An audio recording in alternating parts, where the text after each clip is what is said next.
안녕하십니까. 행복한 아침 이재용입니다. 안녕하세요. 정예인입니다. 오늘은 9월 27일 수요일이고요. 계속 부슬부슬 비가 서울은 내리고 있거든요. 날씨 궁금합니다. 먼저 알아보죠. 정재경 기상캐스터. 네, 안녕하세요. 추석 연휴를 앞두고 인사드리는 기상캐스터 정재경입니다. 네, 전국 곳곳으로 부슬부슬 가을비가 내리고 있습니다. 그런데 연휴를 앞두고 있는 만큼 비가 언제까지 그리고 얼마나 더 내릴지 궁금하실 것 같은데요. 우선 비는 오늘까지입니다. 네, 비가 오늘까지다. 내일부터는 하늘이 화창해진다는 이야기로 들리는데요. 오늘 날씨 어떤지 이어서 전해주세요. 네, 전국 대부분 지역에는 대체로 흐린 하늘이 드러나겠고요. 중부지방과 경북, 전북으로는 곳곳에 비가 내릴 전망입니다. 네, 예상 강수량 함께 보겠습니다. 오늘까지 강원 영동과 동해안에 최고 40mm, 그 밖에도 5mm 안팎으로 더 내리겠습니다.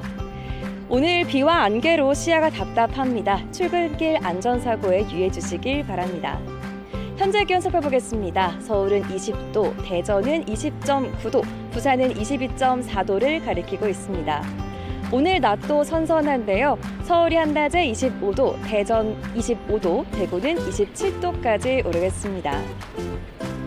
내일부터 추석 연휴가 시작되는데요. 이 연휴 동안은 대체로 맑은 하늘이 드러나겠고요. 구름 사이로 밝고 동그란 보름달도 관측할 수 있을 걸로 보입니다.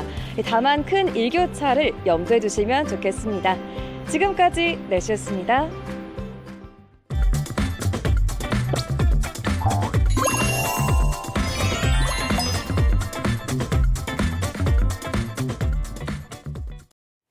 네, 화제 이슈를 발빠르게 전해드리는 모닝 브리핑 순서입니다. 김성환 시사평론가와 함께합니다. 어서 오세요. 네, 안녕하세요. 네, 첫 번째 이슈부터 전해주시죠. 네, 첫 번째 이슈는 비사기 혐의입니다. 가수 겸 배우 B 씨가 부동산 사기 혐의로 고소를 당하자 B 측이 연예인 흠집내기다 이러면서 굉장히 강하게 반발하고 있다고 하는 소식입니다. 네, B 씨가 수십억 원 규모의 부동산 사기 혐의로 고소를 당했다는 소식에 이목이 쏠리고 있습니다. 구체적으로 어떻게 된 일인가요? 네, 고소 사실은 한 유튜버를 통해서 알려졌는데요. 일단 유튜버의 주장에 따르면이라고 해서 제가 미리 인용한다는 말씀을 좀 전해드리는 게 나을 것 같은데요. 일단 공개한 영상을 보면 B를 고소한 사람은 경기도 화성에 있는 건물을 갖고 있는 소유자라고 합니다. 근데 이 사람이 이제 B 씨하고 같이 계약을 맺었다고 하는데요. 이 계약이 좀 특이합니다. 네. 자기 화성에 있는 건물을 B한테 팔고 네. B가 가지고 있는 이태원 집을 사주는 조건이었다고 그래요. 그러니까 자기가 가지고 있는 건물을 85억 원에 B 씨한테 팔고요. 그다음에 B가 가지고 있던 이태원 집을 235억 원에 사기로 계약을 맺었다고 합니다. 그런데 그 다음에 이제 계약을 맺는 과정에서 문제가 생긴 건데요. B 씨 측은 아무래도 연예인이다 보니까 미리 집에 가가지고 집을 둘러보고 싶다고 하니까 이건 개인 사생활 침해에 해당될 수 있다 이러면서 집을 둘러보지 못하도록 했고 그 대신에 집을 촬영한 사진 이거를 대신 줬다고 합니다. 그러고 난 다음에 뭐 또 이 사람 입장에서는 B가 이렇게 얘기를 하니까 거짓말하지 않겠지 이러면서 또 계약을 맺었던 것 같은데요. 네. 근데 막상 계약을 맺고 난 다음에 집에 직접 가보니까 그 사진과 달리 수영장도 없었고 하자도 굉장히 많았다고 합니다. 그러고 나니까 B를 상대로 이거 사기 아니냐 이러면서 이제 고소를 하게 됐다고 하는 겁니다. 근데 이제 해당 사건이 알려지자 B 씨 소속사 측에서는 이건 허위 사실이다 이런 입장을 내놨다면서요? 네, 이게 제가 일방적인 주장이라고 말씀드리는 이유가 B 씨 측은 또 전혀 다른 얘기를 하고 있거든요. 네. 그러니까 이건 허위 사실이다 이러면서 강하게 반발하고 있다고 하는 건데요. 그러니까 매도인이 연예인이라는 이유로 도가 지나치게 흠집내기를 하고 있는 것이다 이렇게 얘기를 하고 있습니다. 그러니까 B 씨 측에서는 이미 계약하는 과정에서 사진을 제공하거나 어떤 자료를 주지 않았겠습니까? 네. 증거 자료를 우리가 다 갖고 있다. 절대 사기친 게 아니다. 이렇게 얘기를 하면서요. 앞으로 법적인 절차가 진행될 테니까 그 과정에서 증거 자료를 다 제출하겠다. 이렇게 얘기를 하고 있는 상황입니다. 이게 법정 공방으로 갔군요. 네, 맞습니다. 한번 지켜봐야 될 일인 네. 거고. 자, 다음 이슈 전해 주시죠. 네, 두 번째 이슈는 문해력 논란입니다. 아마 들어보신 적이 있으실 거예요. 젊은 세대들이 문해력 문제가 종종 좀 문제가 됐던 적이 있었잖아요. 그런데 민주당 이재명 대표의 체포 동의안이 국회 본회의에서 가결된 직후에 또다시 문해력 논란이 불거졌다는 얘기입니다. 최근 문해력 논란은 여러 차례 있었습니다. 이번에는 정치 이슈와 관련해서 문해력 논란이에요. 네. 제가 말씀드린 거 안에 이미 단어가 들어있어요. 이재명 대표의 체포 동의안이 가결된 지난 21일 한 포털 사이트에 질문이 올라왔습니다.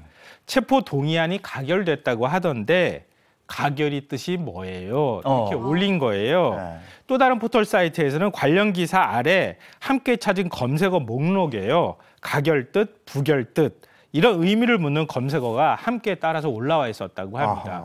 이걸 보고 이 예전에 심심한 사과가 지루한 사과 아니냐 이렇게 오해를 했던 일이 떠오른다. 심심하게 사과하는 거 아니냐 뭐 예. 이런 거죠. 네. 그래서 그렇게 논란이 좀 있었던 것이 떠오른다. 이런 얘기가 함께 나오고 있는 겁니다. 근데 이렇게 문해력 저하가 나타나는 기본적인 이유가 뭐랍니까? 이게 전문가들마다 분석이 좀 다 다르긴 네. 한데요. 요즘에 이제 SNS 세대라고 얘기하잖아요. 네. 그러니까 굉장히 짧은 글에 익숙하고 또 영상을 올리는데 굉장히 익숙하잖아요. 네. 그러니까 그런 세대들이 아무래도 긴 글이나 어떤 문자나 활자의 의미에 대해서 좀 더 깊이 있게 고민할 시간이 부족했던 거 아니냐 이런 얘기도 있고요. 한자 교육이 부족한 것 아니냐 이런 지적도 함께 나오는데요. 물론 이제 우리가 일상 용어에서 많이 쓰는 거는 그걸 잘 뜻을 모르는 거는 한 번쯤 우리가 고민해 볼 필요는 있을 것 같은데 예를 들어 지나치게 한자를 많이 쓰는 경우도 있어요. 그러니까 법원에서도 판결문이나 이런 거 한자 많이 써서 맞아요. 예전에 무슨 말인지 도저히 알아먹었었거든요. 네. 요즘에는 한글로 많이 풀어서 하거든요. 가결도 이번 기회에 한번 좀 한글로 풀면 어떨까? 환성표를 던졌다. 이렇게 표현해도 괜찮을 것 같은데 네. 우리가 너무 지나치게 한자어에 익숙한 건 아닐까 하는 네. 생각도 이번 기회에 한번 해보게 됩니다. 근데 이게 요즘 젊은 친구들 공부하느라고 이렇게 왜 국어 같은데 예시문 나오잖아요. 네. 그거 독해에서 푸는 문제들인데 대부분이. 저 수능 문제 못 맞추거든요. 네. 근데 수능 문제 훨씬 어려워요, 이거보다. 그 수학 문제 같은 경우도 이렇게 그 문제를 이해하지 않으면 못 푸는 문제들이던데 네. 그렇죠. 왜 문해력이 떨어지지? 너무 쉽게 이제 뭐 그래서 SNS나 그런가. 문자로 써서 그런 근데 거죠. 그 대화가 부족하다 이런 얘기도 사실 합니다. 우리가 대화를 많이 하면서 그 대화 과정에서 자연스럽게 이런 내용들이 좀 이해가 되고 설명해 주는 과정이 있어야 될 텐데 그런 거 없이 자꾸 글자를 통해서 그래서 오기만 그런가. 하는 거 아니냐 이런 얘기도 나옵니다. 알겠습니다. 교육 방식에 대한 것도 한번 들여다봐야 될 것 같고. 다음 이슈 좀 전해주시죠. 네, 세 번째 이슈는 초고령 사회입니다. 이 단어만 들어도 걱정하시는 분들이 있을 것 같은데요. 올해 65세 이상 고령 인구가 950만 명에 달하면서 역대 최고치를 경신한 것으로 나타났습니다. 근데 지금 추세대로라면 2년 뒤엔 2025년에는 국민 5명 가운데 1명이 65세 이상 인구가 되는 초고령 사회로 들어설 것이 거의 확실시되고 있습니다. 아, 정말 걱정이 큽니다. 보다 자세히 좀 짚어주시죠. 어제 통계청이 2023 고령자 통계를 발표했거든요. 여길 보니까 올해 65세 이상 고령 인구가 말씀드렸던 것처럼 약 950만 명으로 나타났습니다. 전체 인구의 18.4%를 차지하는 건데요. 초고령 사회 기준이 전체 인구의 20%입니다. 거의 끝까지 지금 왔다 이렇게 볼 수 있는데요. 그러니까 지금 노인 인구가 늘어나는 추세를 감안해 볼 때 2년 뒤면 초고령 사회에 진입할 게 거의 확실시되고 있다 이런 얘기가 되는 겁니다. 그런데 초고령 사회 진입, 고령 사회 진입이 속도가 우리가 너무 빠르다는 거예요. 그러니까 우리가 고령 사회에 진입한 게 7년 전이거든요. 근데 7년 만에 초고령 사회에 거의 이제 근접하는 시기까지 와버린 거예요. 그런데 영국 같은 경우에는 고령 사회에서 초고령 사회로 진입하는 게 50년 걸렸고요. 프랑스는 39년, 미국은 15년, 가까운 일본은 10년이 걸렸어요. 근데 우리는 7년 만에 초고령 사회로 바로 들어가게 되는 겁니다. 이제 이것에 따라서 우리 사회에 초고령 사회가 됨으로 인해서 나타날 수 있는 다양한 문제들 좀 미리미리 준비해야 되는 것 아니냐 이런 지적이 나옵니다. 이것마저도 굉장히 빠릅니다. 초고령 사회로의 진입, 이제 2년 후, 바로 앞에 닥친 문제가 됐는데 그런 가운데 일하는 노인이 많이 늘고 있다면서요? 네, 맞습니다.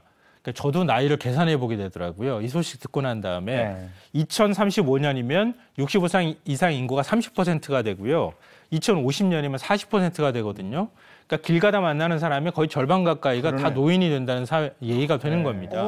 그러다 보니까 그러면 나는 노후 생활을 어떻게 해야 되지라고 하는 고민이 들 수밖에 없는 거예요. 그러니까 노인들 다 지금 비슷하게 생각하실 것 같은데요. OECD 국가 가운데 노인 빈곤율이 우리가 압도적으로 높은 40%가 넘는 나라입니다. 이러니까 노인들이 먹고 사는 문제가 해결이 안 된다는 거예요. 자연스럽게 결국은 일을 할 수밖에 없는 상황이 되고 있다고 하는 건데요. 65세 이상 고용률이 10년 동안 6% 이상 높아져서 지금 36%를 이미 넘어선 상황입니다. 앞으로는 아마 초고령 사회가 되면 더 많은 노인이 일해야 되지 않을까 싶은데요. 노인이 일을 할 수밖에 없는 거는 사회 공적 어떤 연금 제도나 이런 것들이 좀 아직까지 우리 사회가 부실하기 때문이기도 합니다. 이런 점을 좀 고민해 볼 필요는 있는데요. 그 대신에 노인으로 살아갈 시간이 굉장히 길어지잖아요. 노인 인구들이 많아지니까 일을 하게 되면 집에 가만히 있는 것보다는 훨씬 더 스트레스도 덜 받고 또 건강 상태를 유지할 수 있다. 또 그렇게 생각한다고 하는 조사 결과도 함께 있으니까요. 한 번쯤 일하는 것도 고민하시되 또 우리 사회 전반적으로는 노인 복지를 어떻게 높일지 이 부분도 같이 함께 고민해야 되지 않을까 싶습니다. 초고령 사회에 대한 고민은 정말 진짜 이제 사회 문제고 가장 시급한 문제인 거 아닌가 싶고요. 인구 절벽에 대한 문제와 더불어서 이거 극복해내야 되는데 적절하게 대비하고 있는지 좀 의문이 있습니다. 네, 다음 이슈 전해주시죠. 네, 네 번째 이슈는 연휴 전 반차입니다. 그러니까 추석 연휴 전날 사장의 배려로 오전 근무만 하게 됐다라는 직장인이 오전에 반차를 내고 출근하지 않겠다고 하는 직원 때문에 답답하다. 이런 내용의 글을 올려서 이게 SNS를 통해서 온라인상에서 설왕설래가 이어지고 있다 이런 얘기입니다. 아니 근데 뭐 연휴 전에 한 번이라도 더 쉴 수 있으면 쉬고 싶은 게 사실 사람 마음이거든요. 아니 근데 지금 얘기는 그러니까 그 반나절 근무하고 일찍 가 이랬는데 그 반나절마저도 반차를 내고 아예 안 온다. 이런 꼼수를 부린다. 역시 문해력이 굉장히 좋으신 것 같습니다. 이미 제가 소식 전해드리지 않아도 다 눈치를 채셨어요. 어제 한 온라인 커뮤니티에 회사 직원 때문에 답답하네요라는 제목의 글이 올라왔다고 합니다. 우리 회사는 주 1회 반차가 있는데 추석에 끼어있는 이번 주에 보통 이제 오늘 경우에는 오전 근무만 하고 이제 퇴근해서 빨리 귀성하십시오.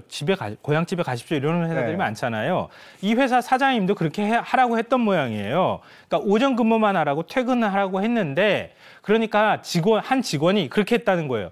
일주일에 한 번 반차 쓸 수 있는데 오전 근무만 하고 오후에 퇴근하라고 했으니 오전에 반차 쓰면 출근 안 해도 되겠네. 이렇게 얘기를 했다고 하는 거예요. 이걸 보면서 굉장히 답답함을 느끼는 게 제가 꼰대인가요? 이러면서 글을 올렸다고 하는 거예요. 이 글에 대해서 반응은 좀 두 가지로 엇갈리는데요. 반차가 근로조건에 있는 거면 쓰는 것 자체 문제가 되지 않는 거 아니냐? 그건 회사 사장의 배려 아니냐? 이런 글도 있는 반면에 이거 너무 심한 거 아니냐? 아무리 그래도 그렇지 어떻게 그렇게 반차를 쓰려고 하느냐? 이런 비판의 지적도 함께 나오고 있는 상황입니다. 저도 이거는 후자 쪽이에요. 네. 저도 꼰대인가 봐요. 아니 근데 저도 들으면서 내가 꼰대인가 한 게 저도 후자거든요. 그러면은 다 MZ 세대예요. 네, MZ인데. 네. 이건 꼼수 같은 느낌이 드는 거예요. 그러게요. 이건 좀 아닌 것 같긴 한데요. 알겠습니다. 오늘 모닝 브리핑 여기까지 하겠습니다. 김성환 시사평론가와 함께했습니다. 고맙습니다. 네. 고맙습니다.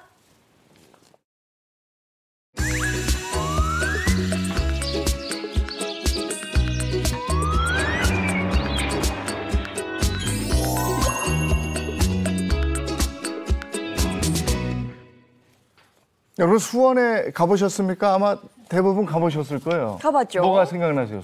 수원하면 세계문화유산 수원화성 아니겠어요? 갈비. 갈비도 있죠.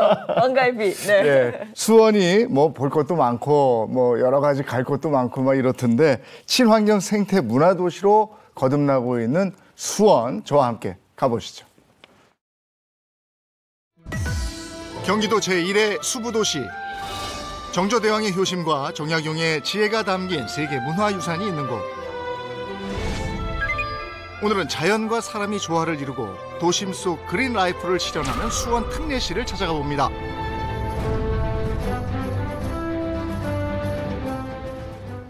저는 지금 수원에 와 있고요. 이곳은 수원시청입니다. 잘 꾸며진 어떤 공원에 와 있는 것 같은 느낌인데 이 안에 들어가면 아주 특별한 공간이 있다고 그래서 그 안으로 들어가 보도록 하겠습니다. 여긴 것 같은데 아주 깔끔한 공간이 있습니다. 마치 아늑한 식물 카페를 방불케 하는 이곳이 바로 수원시청의 특별한 공간입니다. 이곳이 어떤 곳일지 궁금하시죠? 안녕하세요. 네, 안녕하세요. 어떤 일로 오셨나요? 여기 어떤 곳이에요? 여기 수원시청 세빈민원실입니다. 아, 저는 무슨 카페인 줄 알았어요. 네. 네. 근데 베테랑 수원시 최영희 이렇게 써 있는데 이건 뭡니까? 수원시청 세빈민원실에서는 네. 25년 이상 경력의 행정, 토목, 건축, 환경, 복지 분야의 팀장급 이상의 베테랑 공무원들이 복합 민원에 대해서 원스톱으로 처리해드리고 있습니다. 그럼 저기 앉아 있으면 시장님 뵐 수 있는 거예요? 네네. 저기 알겠습니다. 안내해드리겠습니다. 아, 여기 사무 공간이 또 있고. 여기가 민원실인데 무슨 식물원 같기도 하고 커피숍 같기도 하고 아주 분위기가 좋습니다. 편안하고요. 아, 시장님. 안녕하세요. 아, 예, 반갑습니다. 제가 고맙습니다. 맛있는 커피 갖고 왔습니다.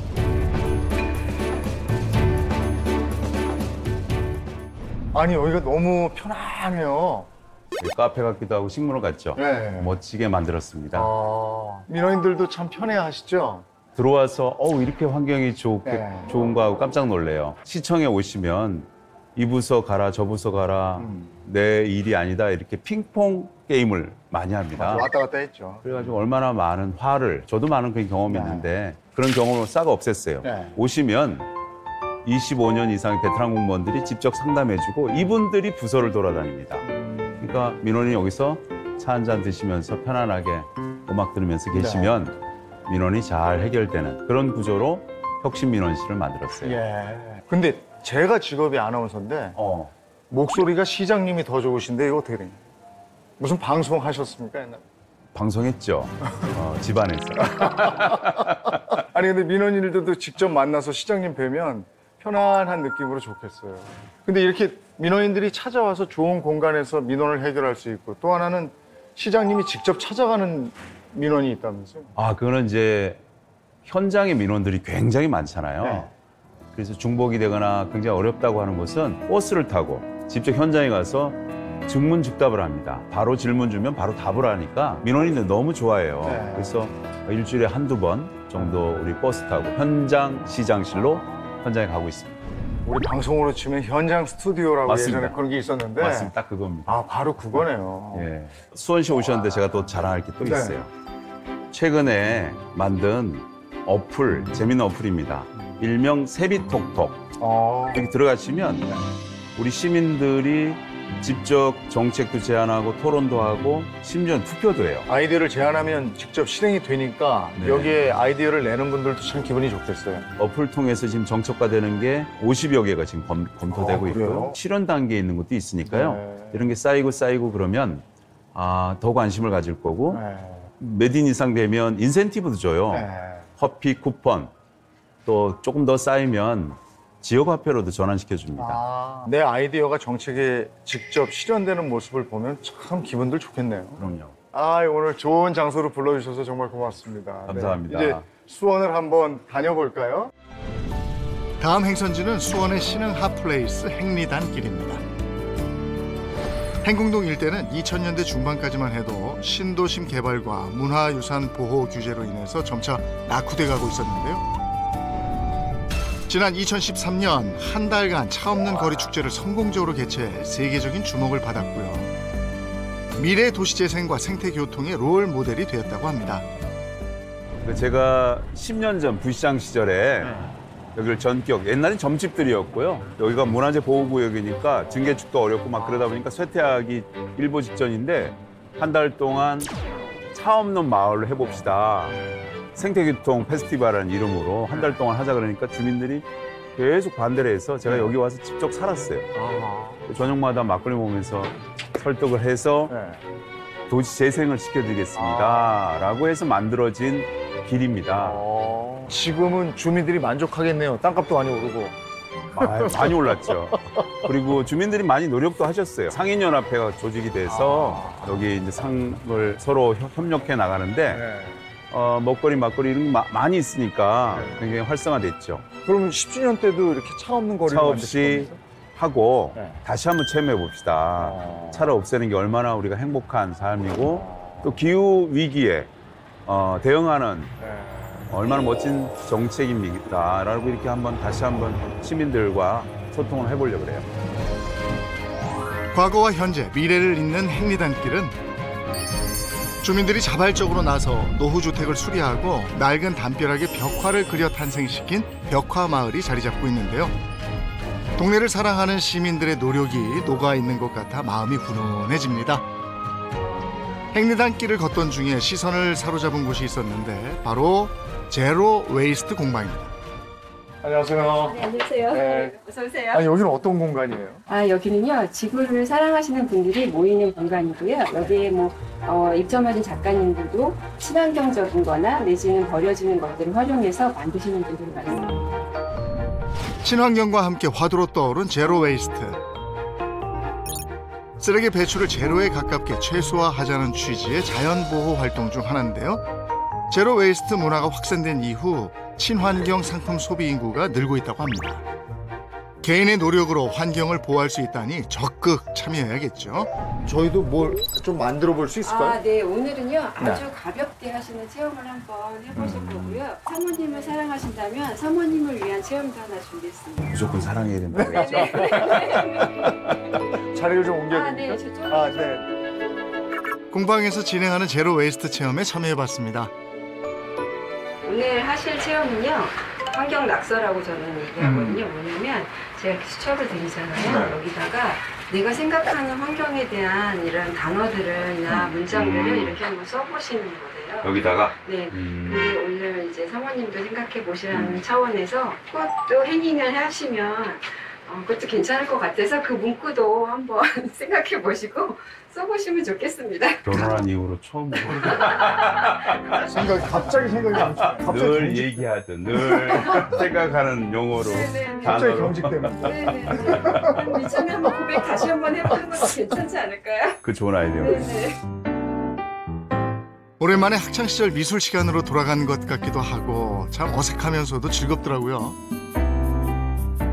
아내한테 뭘 썼어요? 이거구나 한번 봐야지. 네. 궁금하시군요. 못 본 걸로 할게요. 아니야, 내게 공개되면 큰일 날 것 같아. 난 뭐 아주 심플해. 생각나는 게 많지가 않아서. 마음인데요. 네, 그럼요. 시장님은 평소에 제로 웨이스트 실천하세요? 뭐 요즘 누구나 다 하잖아요. 그 종이컵 안 쓰기 네. 있고 네네네. 특히 에너지, 전기 에너지 많이 안 써요. 저는 몸에 배에서.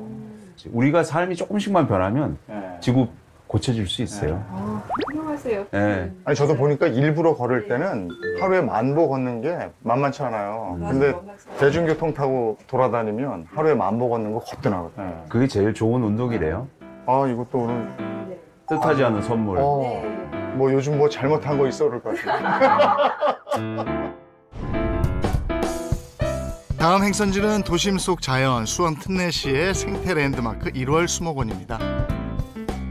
대한민국 최고의 도심형 거점 수목원인 이곳은 자연을 시민의 일상에서 만날 수 있는 명소인데요. 다양한 주제의 정원과 조각 작품뿐만 아니라 포토존까지 마련돼 있고요. 1월 저수지와 둘레길도 조성이 돼 있어서 시민들의 많은 사랑을 받는 장소입니다. 이 안에 들어와 보니까 선인장도 많고 굉장히 이국적인 느낌이고 벤치들도 파라솔 같은 것도 적절하게 배치가 돼 있어요. 도심 속 수목원 멋지지 않습니까? 네. 여기가 아이들이 참 좋아해요. 도심형이기 때문에 6세 이하는 무료고 65세 이상도 무료이기 때문에 어른들도 많이 와서 산책하시고 아이들은 학습하러 많이 옵니다. 직접 이곳을 찾는 시민들은 뭐라고 그러세요? 최근에 감동적인 분이 하나 계셨어요. 저희가 아까 6세 이하, 65세 이상은 무료라고 했는데 68세 되신 분이 한 분 오셔서 아니 이렇게 멋진 곳을 내가 무료로 다닐 수 없다. 평생 동안 이용할 수 있는 평생 이용권이 100만 원이에요. 100만 원을 내가 기꺼이 내겠다라고 해줬던 분이 있어요. 그런 분이 많아졌으면 좋겠네. 그러면 그분이 기부하면 여기 그분 이름으로 나무 한 그루 심어주십니까? 그거 좋은 생각이네요. 내 이름에 나무가 있고 내 이름에 벤치가 있는 거죠. 그거 한번 아이디어 써보는 거죠. 멋진 실내 온실까지 갖추고 있는 이곳. 비가 오나 눈이 오나 날씨에 구애받지 않고 자연을 즐길 수 있는 것 같습니다. 실내 온실이라 그런지 처음 보는 신기한 식물들이 참 많네요. 도심 속 수목원은 어디서 아이디어를 얻으신 거예요? 저는 비교적 외국을 많이 다녔던 도시계획 학자였는데요. 외국을 가보니까 도심 속 수목원이 각광을 받는 데가 사랑받는 데가 너무 많아요. 그런데 이 125만 시민들이 누려야 될 대상 중에 공공시설 중에 하나가 수목원이다. 이렇게 해서 만들기 시작했습니다. 제가 부시장 때부터 추진해서 거의 10년이 걸렸어요. 이제 추석 연휴고 수원을 찾아오시는 분들도 있고 또 네. 고향 가시는 분들도 계실 텐데 인사 한 말씀 해주실까요? 예, 여러분 이제 폭염 또 폭우도 다 지난 이제 가을이 왔어요. 가을은 수원이 제일 좋은 도시입니다. 왜냐고요? 정말 아름다운 축제들이 많이 이루어집니다. 9월 23일부터 이미 축제 2개가 시작됐는데요. 세계유산축제가 시작됐고 창룡문에 오시면 성벽에 멋진 미디어 아트가 연출됩니다. 그리고 10월 초기부터 막바지로 가면 정조대왕 능행차가 10월 8일, 9일 날 개최됩니다. 가을에 연인과 가족과 함께 꼭 수원을 방문해 주십시오. 감사합니다. 자연과 사람이 공존하는 친환경 생태문화도시 수원. 다가오는 주말 가을에 물든 수원을 만나러 나들이 가보는 건 어떨까요?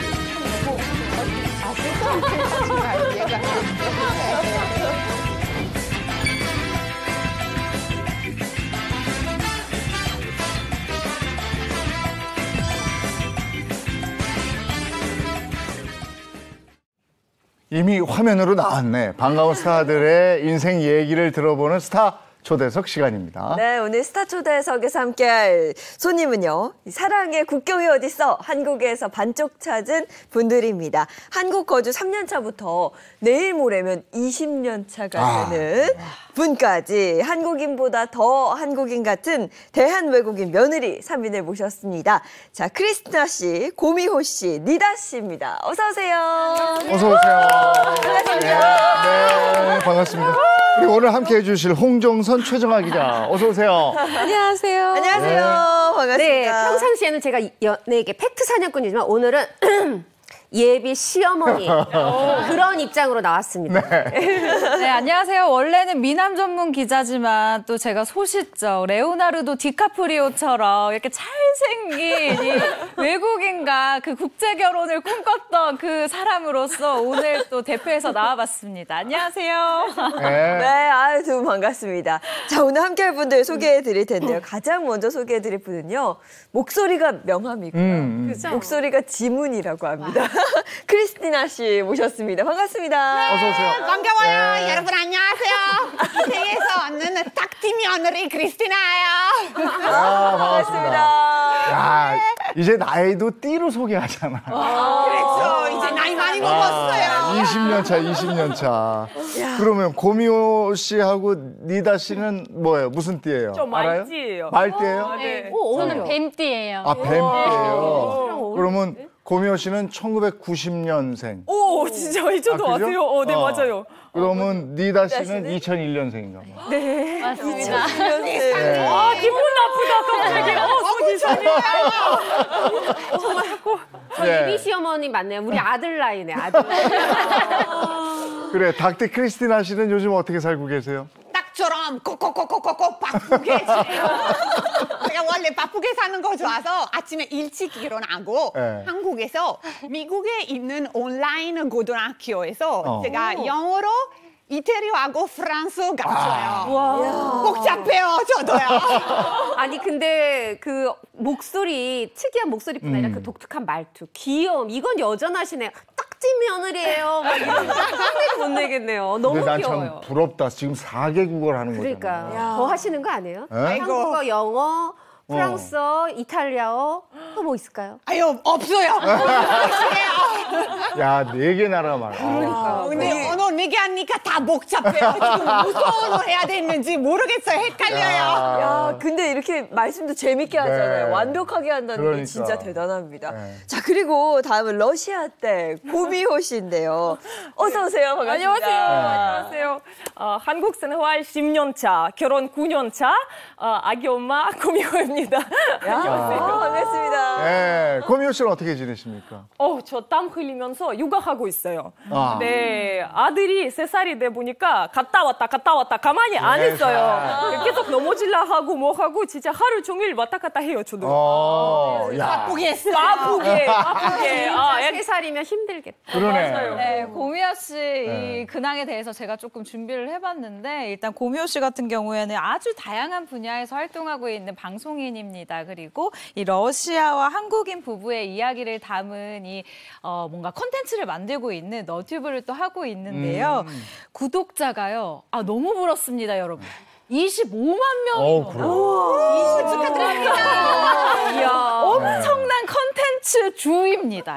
너무 부럽네요. 근데 이게 제가 혼자 하는 게 아니라 남편이랑 한 팀 돼서 묶어서 방송도 같이 하고 그 컨텐츠도 같이 만들고 이렇게 24시 서로 붙고 달콤하게 살고 있습니다.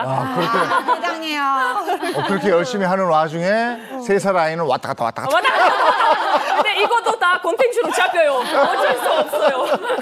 일상이 이제 콘텐츠가 되는 거예요. 네, 그렇죠. 가족과 함께 하니까. 그렇구나. 자, 그리고 마지막으로 소개해드릴 분요. 대한 외국인 3년차 며느리인데요. 형제의 나라 튀르키예에서 온 니다 씨입니다. 반갑습니다. 네, 안녕하세요. 반갑습니다. 너무 예뻐요. 네. 20살에 사랑 따라 한국에 온 한국살이 3년차 니다입니다. 반갑습니다. 네. 니다 씨 오늘 행복한 아침 출연한다고 가족들한테 이야기했어요? 했죠. 어땠어요, 반응이? 저희 그 시할머니가 그 행복한 아침을 좋아하거든요. 그래서 거기 나간다고 막 이러면서 되게 신나하셨고 아마 지금 보고 계실 거예요. 뭐 안녕하세요. 안녕하세요. 어색해요. 어색하죠? 자, 그럼 이제 본격적으로 얘기 나눠보죠. 첫 번째 주제가 대한 외국인 며느리에게 한국 시월드는 네모다. 이렇게 해서 가겠습니다. 한국 시월드는 네모다. 사실 네모에 뭐가 채워질지 정말 궁금한데 사실 바로 내일부터가 추석 연휴 시작이잖아요. 그리고 모레가 추석이라 아마 내일 막 음식장만 하랴 많은 세상의 며느리들이 바쁠 텐데 아들들도 같이 바빠야 되는데 아직은 며느리가 더 바빠요. 근데 저만 해도 뭐 이 정도 얘기하지만 저 윗세대 분들은 정말 시집살이 너무 독하게 해서 정말 라떼는 말이야 이렇게 시작하면 끝이 없는 그래서 힘들고 스트레스 많이 받고 심신이 다 힘들었는데 그래서 오죽하면 시자 들어간 거는 그쪽으로는 고개도 돌리지 않는다는 쳐다도 안 본다는 그 시월드죠. 네. 근데 요즘에는 요즘은 MZ 달라요. 며느리는 좀 네. 다르잖아. 요즘은 그냥 뭐 저희 시어머니도 다 나가서 외식하자, 나가서 커피 마시자 이렇게 하고 뭐 음식을 해오라거나 이런 게 전혀 없으세요. 그러니까 요즘 며느리들은 이러니까 요즘에는 시어머니들이 참 힘든 그 과도기를 겪는 분들. 그렇죠. 어떻게 이렇게 공감을 해주세요. 제가 오늘 예비 시어머니 마음이 탁 장착이 된 게 아들 엄마기도 하지만 사실 우리는 시어머니한테 시부모한테 정말 깍듯이 한 세대예요. 그렇지. 근데 아래로는 아무것도 기대할 수가 없고 내가 며느리 눈치 봐야 되는 벌써 마음을 못 닦으면서 내려놓고 있어요. 시어머니 될 준비. 오늘 좀 부글부글 올라오고. 오늘 참으셔야 됩니다. 그럼 알아볼게요. 이탈리아, 우리나라에 온 지 20년이 된 크리스티나 씨에게는 한국 시월드는 네모다. 뭘까요? 또 다른 나다. 또 다른 나다. 무슨 뜻입니까? 사실 제가 한국에 오자마자 거의 뭐 1년 후에 결혼했고 딱 그 결혼하자마자 우리 시어머니랑 같이 한 집에서 살게 됐어요. 그래서 지금까지 쭉 그 17년 동안 계속 같이 살았어요. 17. 그래서 집에 가면 시어머니 없으면 이상해요. 네, 너무 익숙해졌으니까. 근데 들어오시기 전에 제가 살짝 이야기를 나눴는데 한국에 오시자마자부터 거의 같이 산 거나 마찬가지고 17년을 같이 살았고 앞으로도 같이 살 예정이다라고 얘기를 하시더라고요. 그런데 지금은 시댁에 완벽하게 적응을 하신 우리 크리스티나 씨지만 처음에는 시댁살이를